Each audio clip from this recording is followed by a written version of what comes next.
I want to go back a minute to this moment in your career where no one knew about you, and then you make this song, My Vag. Mm-hmm. Really, I just wanted to say My Vag on television. Well, go ahead. Yeah. It's good. Because this, to me, is like, it falls right in line with the conversation about Nora Lum versus Awkwafina. Right. And not knowing whether you can be an artist, and you have a straight job, right? You're working in New York, and you're making music all night in your house.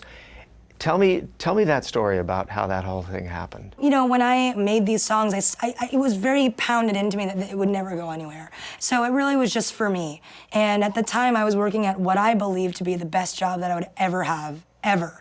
And it was a publicity assistant at a book publishing company. And I was really scared. I think when you go into a culture like that, you know, in any job, you're scared of like, it just seems like, you know, if you break this, then you're who are you, you know?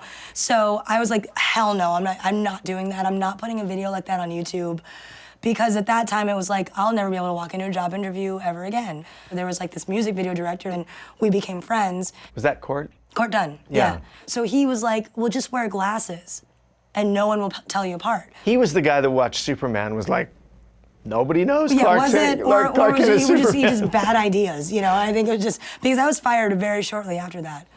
So tell me how that works. So you put it up. So I filmed it, I believe, on my birthday. Okay. And then I went to work, and you know how like in an office setting, they have like a really, like a shitty obligatory little birthday party for you? Right. Where they'll go to Magnolia. We have those here. Yeah, they'll go to like Melissa's and get you like just the tiniest. Yeah. And it's like, can you give me a fucking full-size muffin for my birthday? You got some carrot, like a carrot muffin. Right, or just a carrot, you know?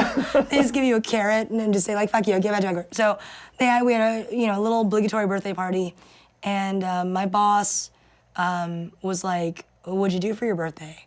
And I was like, oh, well, funny story, I shot a music video. And she told me, well, what was it called? Because at that point, like, you know, I didn't have plans to put on YouTube, whatever. And I was like, well, it was called My Vag. So very shortly after, and you know, my boss was like, just be careful, because everything that you do lives on the internet. Right. And right now, like, you know, you work for a company, and you don't want to, you know, you don't want to do anything that could embarrass you or anyone else.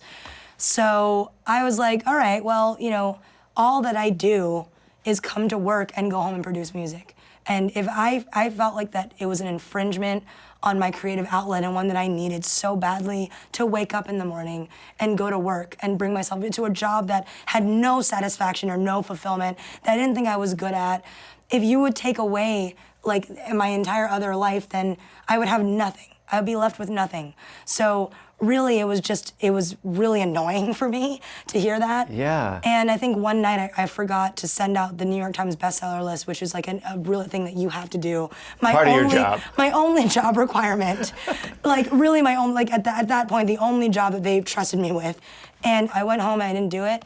And I think that was like the last straw, and I was fired. But I think your story is that much more complicated because you didn't have any belief that it would ever go anywhere. It could go anywhere. It's just, you being a pure artist just what for I yourself. Did. Yes. And I felt like if I didn't have that, I have no identity. Because I saw my millennial friends graduate from, you know, University of Wisconsin, graduate from Yale, graduate from Bard, all these places, and they got jobs that they loved. And that was their life. So I remember being so jealous of my friends who found jobs that gave them purpose.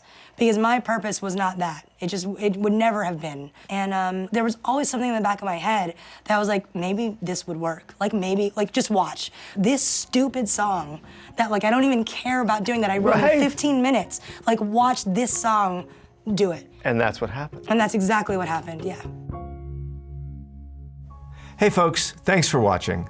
If you like what you just saw, then why not subscribe? Click right here for lots more off camera. And if you want to see the hour-long version of these conversations, I'm going to give you the secret link. Here it is, offcamera.com. Check it out.